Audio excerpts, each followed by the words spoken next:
Des derniers jours. Et je donne une mise au jour à propos des choses dans les nouvelles et les choses. C'est tellement intéressant. Et on connaît quelqu'un qui est très, très équilibré dans les choses des derniers jours. Et il y a certains groupes qui essayent de trouver chaque événement qui arrive dans les nouvelles. Ils disent, oh, c'est où dans la Bible? Ils cherchent les choses. Et c'est pas possible de faire les choses comme pour chaque chose. Il y a certaines choses qui n'existent pas dans la Bible, ok? Mais on peut voir, Jésus dit, on peut discerner les saisons. Et on peut remarquer, c'est le dernier temps, les derniers jours, la fin du temps, on peut dire. Mais pour l'Église, ce n'est pas une mauvaise nouvelle. Et souvent, on pense, oh, mais il y a beaucoup d'autres. Peut-être dans nos familles, ou à l'extérieur de l'Église, les autres. Et la Bible dit, Jésus va revenir pour ramasser l'Église vers lui-même. Et après ça, il commence à refaire les choses avec Israël encore. Et il y a un jugement, toutes les choses. Mais on va parler plus de ça. On va parler plus une autre fois de ça. Mais la Bible dit qu'il y a environ 10 versets qui parlent au sujet des signes dans les cieux. Et il y a certains, on peut être consumé avec seulement les signes dans les cieux. Mais il y a toujours en toute chose un équilibre, n'est-ce pas?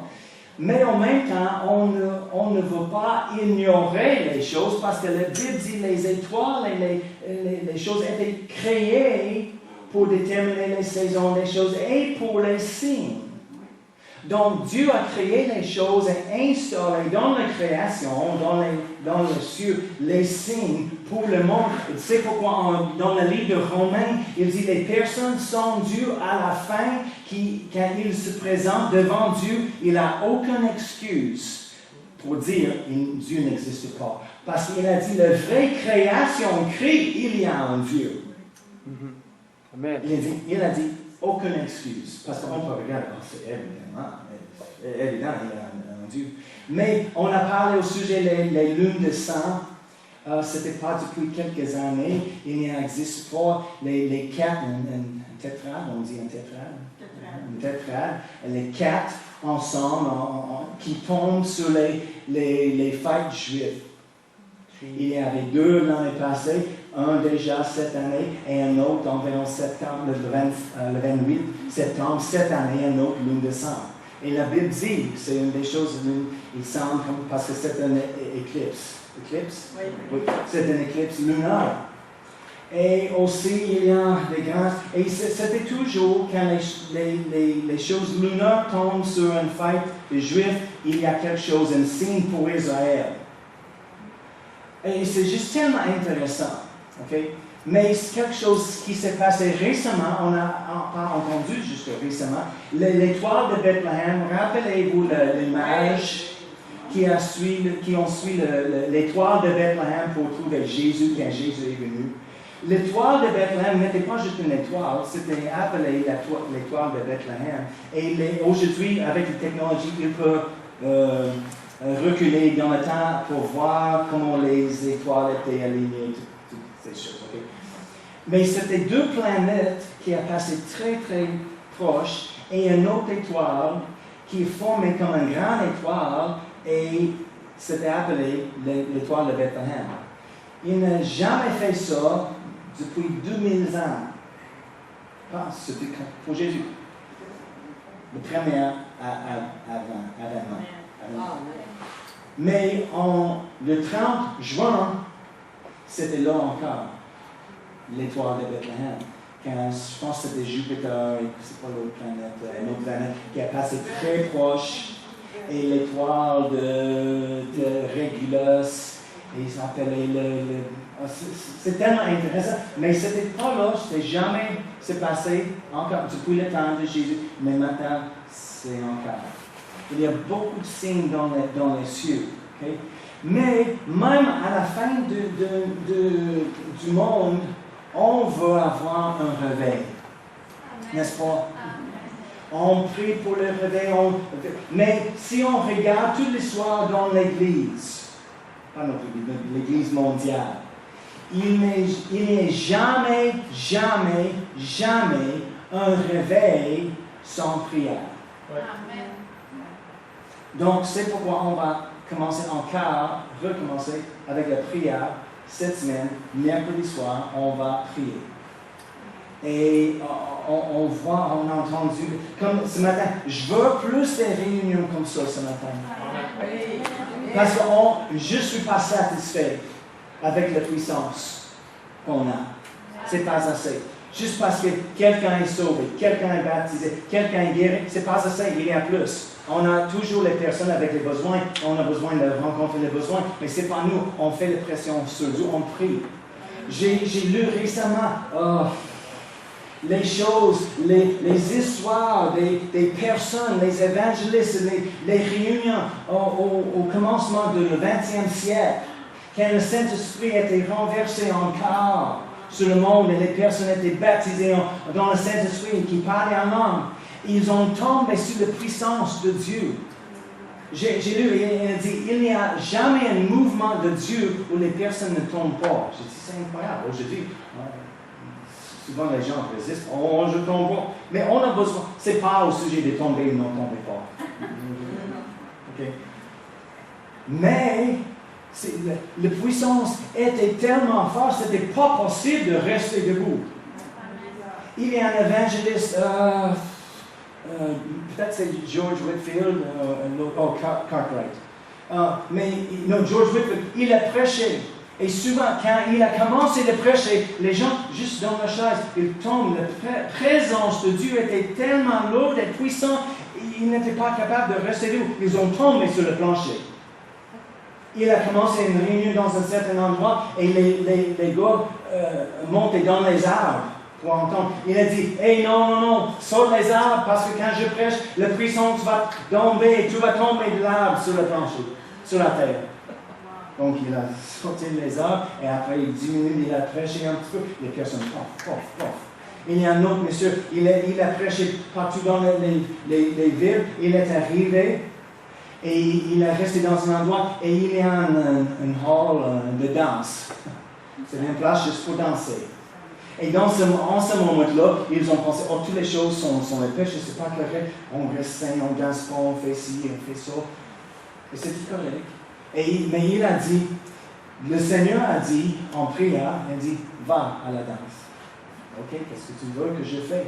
Il était là juste contre lui. Et après un temps, une fille a dit, juste au commencement, une fille a dit, veux-tu danser avec moi, monsieur? Parce qu'il était un étranger. Il a dit, bien sûr. Il est arrivé au début, au milieu de la plancher. Et toute la bande fait le warm-up, prépare, fait les choses. Il a pris la madame par sa main, il a tombé sur les genoux et il a dit, prions-nous. Il a dit, Seigneur, pardonne ces pécheurs dans cette place de danse. Et il a commencé. C'est un peu de condamnation, mais il a prié, il connaît Dieu, et il a prié pour chaque membre de la bande, chaque personne qui était là pour danser. Il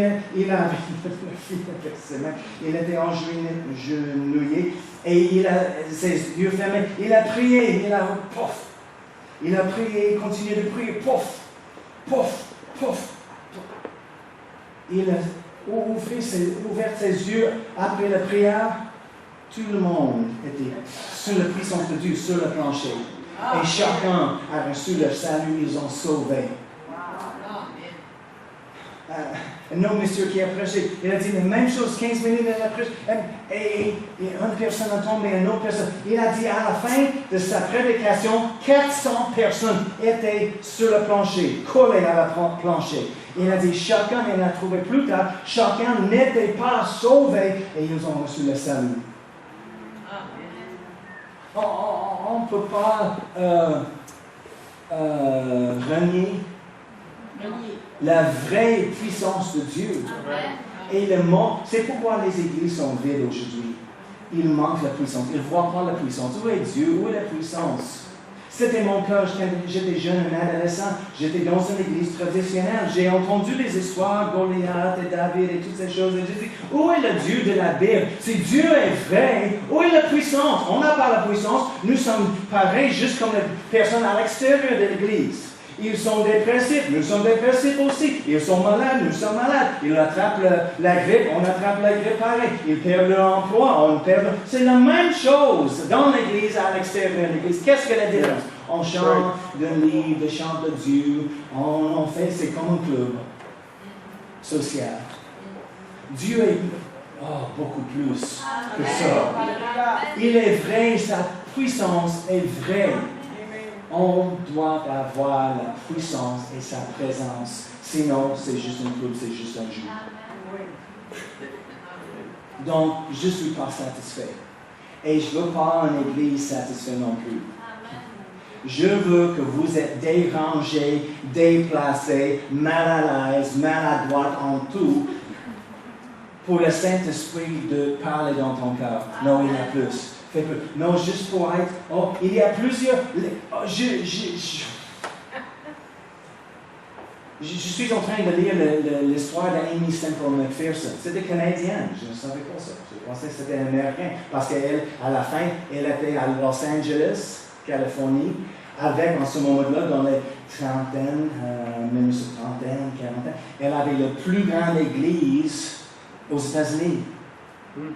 J'ai vu combien, 30 000 personnes, je pense, ou quelque chose. C'était. Imaginez. Mais elle était une petite fille de Canada, Ontario. Elle a commencé. Elle avait le réveil des tentes. Elle a voyagé en Floride, aux États-Unis, au Canada, partout. Elle a vu les choses, les personnes qui ont tremblé sous la puissance de Dieu, qui a parlé en langue. On a trouvé juste nos amis qui voyagent partout. Ils étaient dans notre église en Floride. Ils racontaient une histoire qui s'est passée juste récemment. Et ils sont fous un petit peu. Elle fait des choses et il a toujours les démonstrations de l'esprit. Elle a commencé la réunion. Elle a dit, est-ce qu'il y a quelqu'un qui est excité d'être ici ce soir? Pas une grande réponse. Elle a dit, est-ce qu'il y a une jeune personne, un adolescent qui est excité d'être ici? Une petite fille dans l'arrière a dit, oui, c'est moi. Elle a dit, viens, viens. Ok, elle est venue en avant. Elle a dit, tel que le monde au sujet de ça. Qu'est-ce que ça va dire? Elle a dit, elle a pris le micro, et elle commence à parler en langue. Déclarer les choses. Pas juste. No pratica le manzucora bishinanakia, lavoro deshana. Et elle a donné l'interprétation. Après un temps, elle a donné un autre parole en langue. Elle a donné l'interprétation. Et un autre, et un autre, et un autre. Les évangélistes disent, c'est qui? On c'est évident, c'était le Saint-Esprit. Et elle dit, j'ai vu l'onction de la guérison sur elle. Donc, j'ai appelé tout le monde et elle a dit, pour venir, si vous avez besoin de la guérison, et la fille commence à 14 ans. Commence à imposer les mains sur les personnes, prophétiser, les personnes tomber sur la puissance, c'était guéri. Toute la réunion était comme ça. Le prochain soir, ils sont là encore. Et elle dit, est-ce que la fille qui est ici hier soir, ici encore ce soir, elle dit oui. Elle dit, viens, dis à tout le monde qu'est-ce qui se passe hier soir. Elle a dit, Gary, elle a dit, je ne sais pas, j'avais aucune idée vraiment, c'est la première fois que j'ai parlé en langue. Et elle est venue, elle était baptisée en Saint-Esprit et elle a fait toutes les choses. C'est juste une démonstration. Et on essaie d'encourager tout le monde. Ok, juste quelques mots, juste quelque chose. Mais on voit dans la Bible, les personnes qui ont reçu, c'est correct, j'ai reçu comme ça. Mais on a besoin, c'est simplement à dire ce matin, on a besoin de la puissance. Un réveil. Il y a une vraie présence de Dieu. Ce n'est pas une religion, ce n'est pas une cérémonie. Non, c'est un vrai Dieu. Amen. Et on a vu juste une petite chose ce matin, c'était rien ce matin. Mais mon cœur est vraiment dérangé. Je ne suis pas satisfait. Si vous vous voulez être satisfait avec Dieu, restez pareil, ce n'est pas la bonne église pour vous. Parce qu'on va changer, on va monter. On va changer. Mais j'aime pas les changements. C'est correct. Tu vas nous aider. Parce qu'il y a des personnes, oh non, on aime les choses, on aime une petite église, on aime les choses comme ça, on ne change pas. Non. On va changer, on va monter. Mais la prière est exigée. Il n'est jamais un réveil ou un mouvement de Dieu sans prière. Et malheureusement, j'ai demandé le pardon. Seigneur, nous sommes l'église, on n'a pas la prière, c'est pas correct. Depuis longtemps. Et même quand on recommence les groupes maison, on va continuer la prière. Donc, arrangez vos horaires d'être ici. On va prier en langue, on va prier dans l'esprit. Même si c'est juste 2 personnes, on va prier. Si vous ne connaissez pas comment prier, la meilleure façon d'apprendre comment prier est de prier avec quelqu'un qui sait comment prier. Juste écoute. Oh, il prie la parole comme ça. Oh, il prie comme ça. Oui, ok. On peut remarquer. C'est tellement important. Ok? Donc, planifiez d'être là. Amen. Je sais, c'est le temps pour les vacances. Et peut-être il y a des personnes qui peuvent passer les vacances et ils reviennent. C'est pas la même église. Oui, amen. Merci Seigneur. Merci pour ta présence aujourd'hui. Merci. On fait un engagement. Déjà, c'est pas le temps pour la prière, pas encore. La réunion vient cette semaine, Seigneur, mais on peut prier avant et on va faire un engagement dans nos cœurs, Seigneur. On va prier. On va changer, on va monter, on aura un désir pour la puissance et les dons de Dieu en manifestation. Oh, pas juste de voir les choses, mais d'avoir plus de toi, Seigneur. Oh, enfin, et un soif pour plus de toi. Et tu as dit